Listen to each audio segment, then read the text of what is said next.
欢迎收听华瑞投影观点。大家好，很高兴今天又来跟各位解析最新的市场动态。想象一下哦，如果我现在告诉你，在全球关税大战好像快要引爆的前夕，从中国运往美国的货运量，竟然不增反减。对，这个数据刚出来的时候，大家其实都蛮意外的。没错，按年甚至下跌了6%。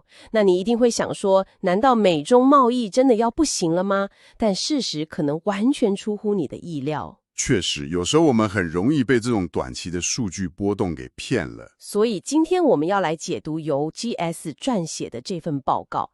我们的任务呢，就是要带你拨开表象，看懂这场由关税倒数计时引发的全球供应链风暴。对，这份报告最精彩的地方就在于它帮我们拆解了各大品牌，还有那些逻辑巨头在台面下到底在进行什么样的角力。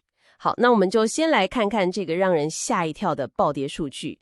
报告里面探讨货运量的段落有提到，最新一周从中国运往美国的满载货柜船数按周下滑了4%。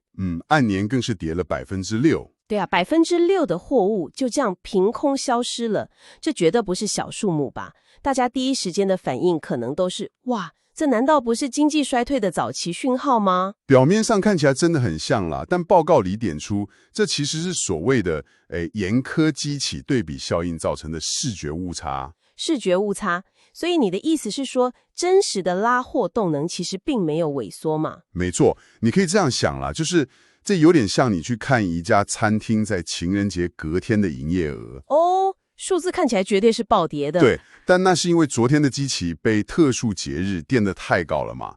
去年同期刚好遇到特定军演的暂停期结束，所以市场爆发了一波恐慌性的拉货潮。了解，也就是说，现在的下滑只是因为去年同期的数字太夸张了。完全正确。所以现在的各大出货人其实并没有打算撤退，他们只是把车停在路边。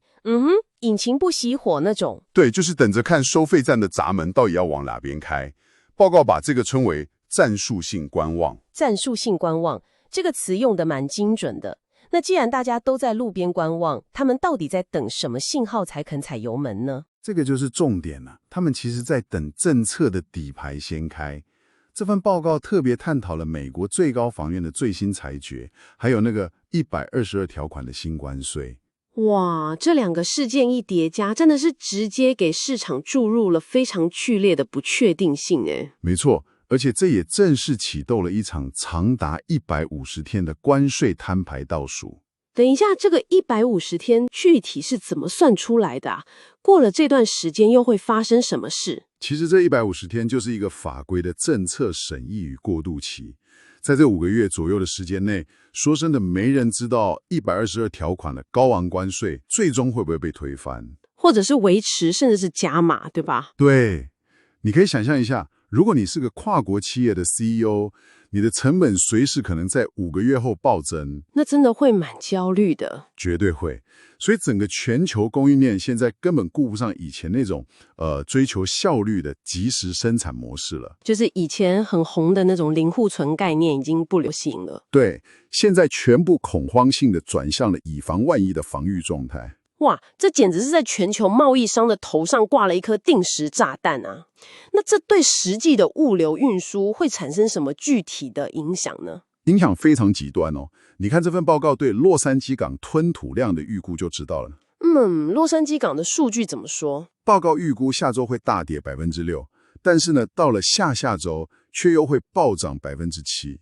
等一下，跌的6%，然后隔周马上暴涨7%。在这种吞吐量坐云霄飞车的极端波动下，那些缺乏弹性的小型航运商根本承受不住吧？没错，小型业者的风险承受度本来就比较低。所以这代表大型品牌现在一定急着找避风港，大家都在疯狂抢夺最稳定的运力，对吗？你完全抓到这份报告的精髓了，这就是报告中指出的市场目前存在的一个定价空白。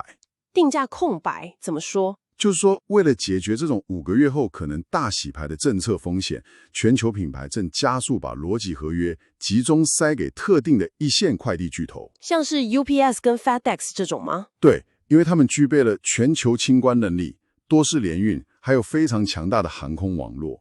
了解。不过，就是因为只有 UPS 跟 FedEx 有这种所谓多式联运的能力，这具体上是怎么保护他们的？简单来说了，如果海运突然卡关，或者是关税结构突然改变了，UPS 跟 FedEx 可以立刻把高单价的货物直接切换到他们自有的航空货运，或者利用他们在全球各地庞大的清关节点来进行灵活调度。哇，那小型业者遇到关税卡关，是不是就只能干等了？对，他们基本上束手无策，但是这些巨头却能提供避险路线，等于是他们把市场的不确定性直接转换成了自己的定价权，还有利润增长，所以他们不仅没有受伤，反而护城河挖得更深了。这真的非常颠覆我们一般的直觉。没错，这也是这份报告最有价值的一个洞察。那这对正在收听的你来说代表什么呢？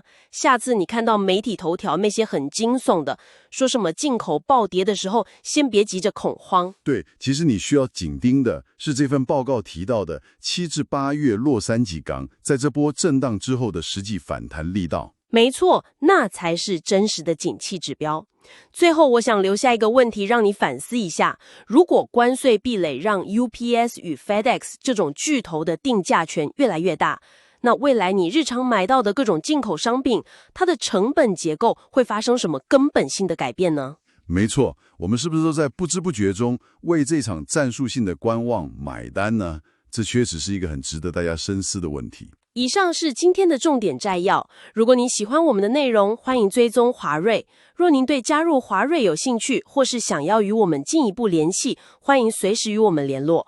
警语：本报告提供的资讯仅供参考，并不构成任何投资建议或买卖操作的推荐。